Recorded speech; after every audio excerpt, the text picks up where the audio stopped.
Scott Drew is going to get an offer from Kentucky. That's the expectation. Yep. That is astronomical. It's Kentucky. They can afford to, in essence, double his salary at Baylor. It sits somewhere around $5 million. It is the mecca of college basketball. Lexington has one of the greatest palaces in the nation as well.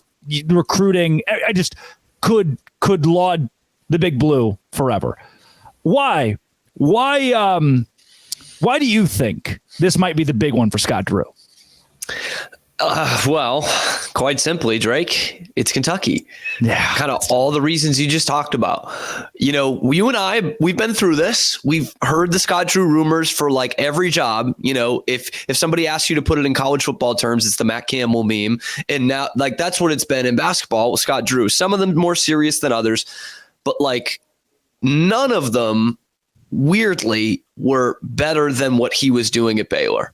You'd have to go back 15 years when Memphis hired Josh Pastner to replace Calipari. That was like the closest Scott Drew came, at least in the public eye, to leaving. And since then, with all the programs that have come up, a lot of them being big name programs that are down on their luck, Indiana and Louisville come to mind. Like those jobs right now aren't as good as what Scott Drew has built at Baylor. And to the point where Scott Drew is such a legend in Waco, he has built it from the ashes to the point where really there's like that Mount Rushmore of college basketball jobs to be the only ones you would worry about. And I'm talking Kansas, North Carolina, Duke, and Kentucky. And here we are. And so like at this point in his life, I think there's a school of thought that Scott Drew could be thinking, I've done what I can at Baylor. I have put them in a much, much better place than I found it, maybe better than any college basketball program ever has in terms of where we started versus where we ended up. And he's thinking, I don't know maybe how sustainable it can be. To the expectations have changed. I don't know if we can go to the Final Four every year like Baylor fans seem to want, but at Kentucky, we can do that. And like I've accomplished my goals at Baylor, now I can have the number one college coaching job in America. I think there is a school of thought there that even our great Scott Drew, who we hold in such high esteem and hold differently than so many other coaches, that he could be thinking that too. This is insane, by the way. 20 years ago, you say that Scott Drew, Kentucky is trying to hire Scott Drew.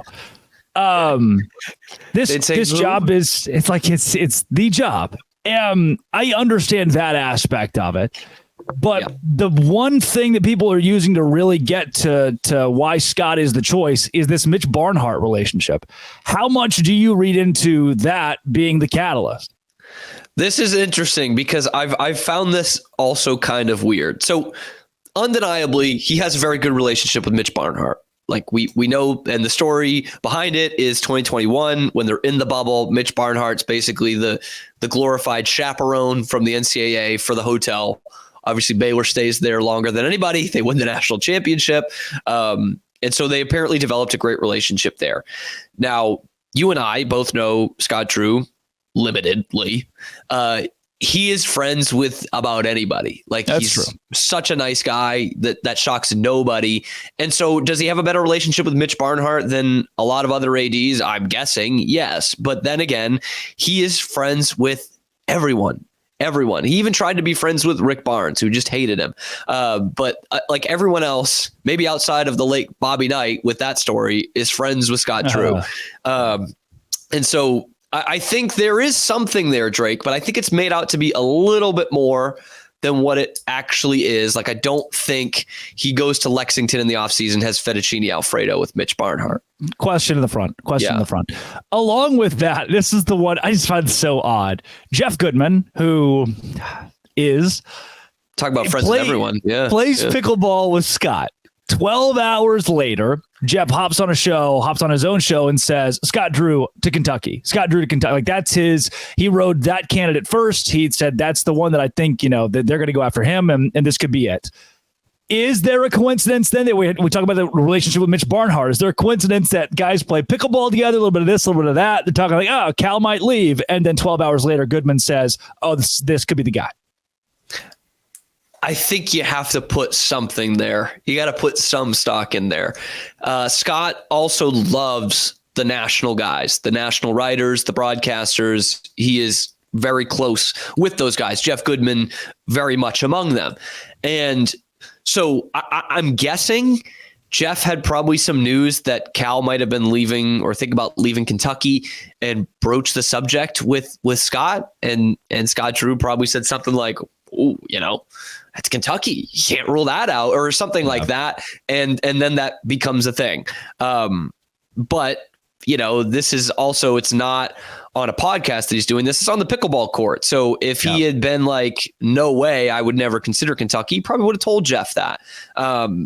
So him saying that he wouldn't say no, which I'm guessing is what happened, doesn't mean automatically he's going to take the job. But it is closer to that than it is to a denial, right? Like, so there is, that's the thing with this is it's been so many rumor mills the last couple of days that where there's smoke, there's a little bit of fire, I think, in just about all of these. Yeah, especially the fact that Goodman was never on Scott to Louisville and typically keeps Scott out of the front running for a lot of these major jobs. Even looking back at Indiana and the hirings they've made since Scott's had success at Baylor. For Kentucky fans, they don't seem very happy about this across the board. Why is that, you think? This is a great question. I don't know. I get it to some extent. People bring up the 3 straight round of 32 exits. Like, okay, yeah, I can hear that out. We're frustrated with that here. Not enough to fire the coach, but frustrated, sure. But then I'm seeing people in comments and on social media now that are like, he missed the NCAA tournament like 8 times. I'm like, well, 5 or 6 of those, he literally has like single digit scholarship numbers. And like, he came into a situation where one of the team's players murdered another one. And which then isn't they good. got hit with, and then the coach tried to like make him out to be a drug dealer. So like, I think a lot of Kentucky fans don't really remember the context of what he comes into at Baylor. So when you look at the totality of the numbers, you're like, oh, well, that's not that impressive. Whereas, you take into context, and it's one of the most impressive coaching jobs, in the last 50 years or so, maybe ever, considering all the context in there. So I think they do look at, I think some Kentucky fans are looking at the recent failures in the NCAA tournament and saying, well, that's no different from what Calipari was giving us the last couple of years. Yeah. And they've had better regular seasons than Calipari's had the last couple of years. So there's the double-edged sword of that. But I think that's part of it, taking the whole resume into there. And the other thing is they think he's like a Sunday school teacher, which he kind of is, but they think like he's just this Bible thumper, like not going to teach any basketball in Big Blue Nation. And I'm like, that's not the case. There's this weird misconception about Scott Drew. And I'm still seeing some others who are like, no, he's too defensive to win in this league. We don't want games ending 59-55. And I'm like, well, what are we? Because I'm sitting here doing shows about how the defense isn't good enough for Baylor, and they're top 10 in Ken Palm adjusted offense the last 4 years. So I just think there's a lack of information in the Big Blue Nation around who Scott Drew is. And still others just think he's too much of a cornball. He's not going to be able to handle the pressure and the vipers that come with the Kentucky job. And those people want Rick Pitino. So there are a couple of things that I'm seeing, at least on social media and on my videos and things like that. And that seems to be the case. They think he's too corny and that he misses the tournament too much when he has single-digit scholarship numbers.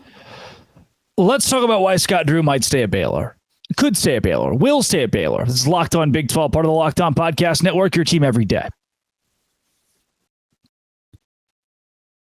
Today's show is brought to you by FanDuel. I wish there were odds on who the next coach of Kentucky would be. Scott Drew would probably be the odds-on favorite. This calendar of sports is loaded, and FanDuel is making it even more exciting to get in on the action because right now new customers get $200 in bonus bets with any winning $5 bet. You can be like me and go bet on the Rangers to beat the Oakland Athletics. That's likely going to happen, though it didn't happen the other night. That's $200 if you use bet. If you can use to bet the tourney, MLB, NBA, NHL, and so much more. You know, the tourney, golf. Visit FanDuel.com/locked on to make your first bet a big win. FanDuel is America's #1 sportsbook. FanDuel.com/locked on.